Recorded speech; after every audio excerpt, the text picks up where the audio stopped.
My husband gave me that thing. Some people think it's ridiculous.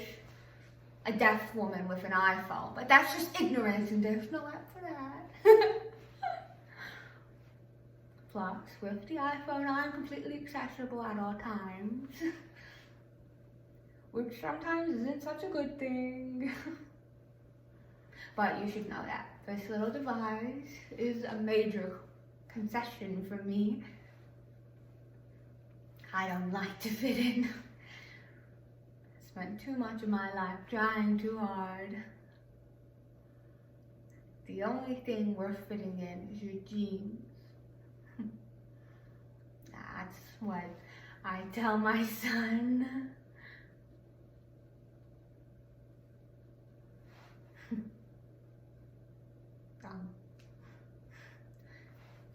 Told. In many instances, the actions of parents have a direct result on the lives of their children. And in some cases, those results can be dire.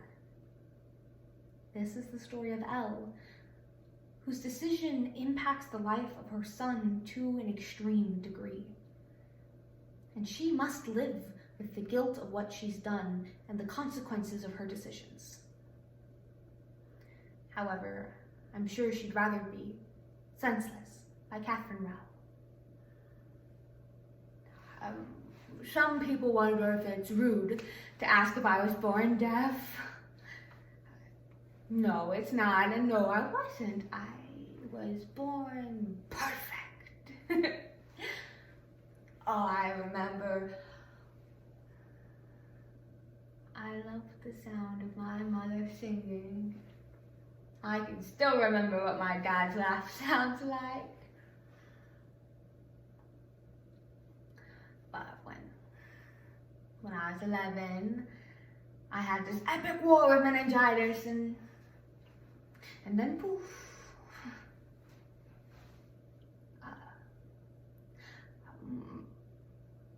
I couldn't hear Mom singing and Dad stopped laughing. Anyway, I was never very good in school. It wasn't that I wasn't smart. I mean, the words smart and Alec were commonly mentioned with my name. The problem was fitting in. People didn't understand me, and I didn't understand them on so many levels. So school was lonely. Until I met Terry. At first, he just smiled a lot. And then he would write me notes. That's actually how we went on our first date. Pens and notepads in hand. Oh, what did he call it? Email, circa 1989. Eventually, Terry learned sign, and his hands were big and slow and clumsy, but, well, so was my heart, so it all worked out in the end. But when me and Terry got married, he had no idea what he was getting himself into. We had to go house shopping, but we had to find one that was deaf-friendly. Hardwood floors and lights that were hooked up to the doorbell so I'd know when it rang and all of this other stuff. We looked for 8 months before we found this place. I think we'll retire and die in this house. I mean, it's so much of who we are. Oh, and when Spencer was born, it finally felt like this house was a home.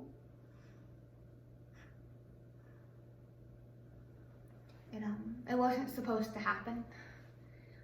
Statistically speaking, deafness is almost always one generation thick. Spencer was gonna be my loud, musical, normal little boy. When we found out that he wasn't going to be that, when we found out that he wasn't going to fit in, I made the decision that I would never try to make him something he wasn't. My son was going to be born perfect. Terry was so mad at me. But it was about pride. It was about my son. And Terry and I argued for the last 4 months of my pregnancy. Whenever Spencer was born, all those arguments stopped. We were both so in awe of this little man and his big brown eyes. We started him in hearing school because, well, Terry wanted him to try it, but he was labeled so many things in those first 3 years. First he was mute, then he was hearing impaired, then he was deaf, then he was hearing challenged, then he was ear disabled, then he was just special. And retarded was thrown in there a couple of times too, and it was about then I decided we were moving him to the Clark School for the Deaf. And for the next 6 years, he loved school. Oh, he'd come home with all this slang sign and stories about all of his friends, and I was so happy to have raised a son who was so happy in the world. And Spencer learned about the cochlear implant at school. He asked if maybe for his graduation present we could sit down and talk about it. I was so mad at him. I felt betrayed. Terry told me that it wasn't my life and I should let Spencer find his own way, and you can imagine how I took that bit of information. But then Spencer smiled at me, and those big brown eyes melted any resistance I had left. He left to go do some research at the library, and on his way out he made some smart aleck comment about how in the future, if I wanted to get my way, I should remember that the silent treatment doesn't work on the deaf.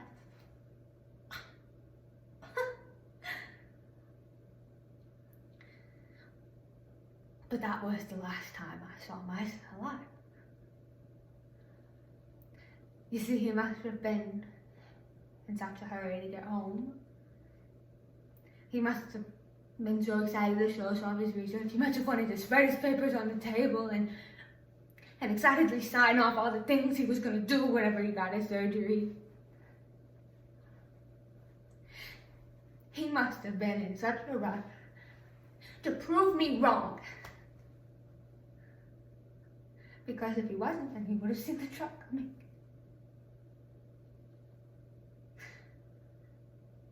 Why was I so proud? So selfish? When he was born, why did I say no? When he asked, why didn't I say yes? Why didn't I let him find his own way? Why didn't I listen?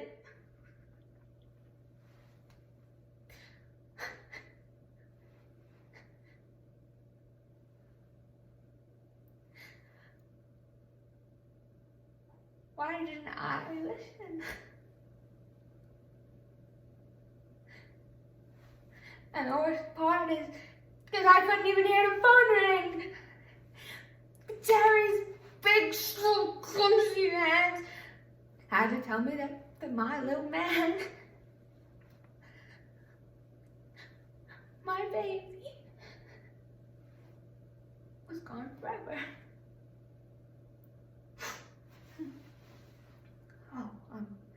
It's just Terry. And the funeral home has confirmed this weekend. I guess I have to tell everyone? Thank God for him. I don't know how I would say the words. Even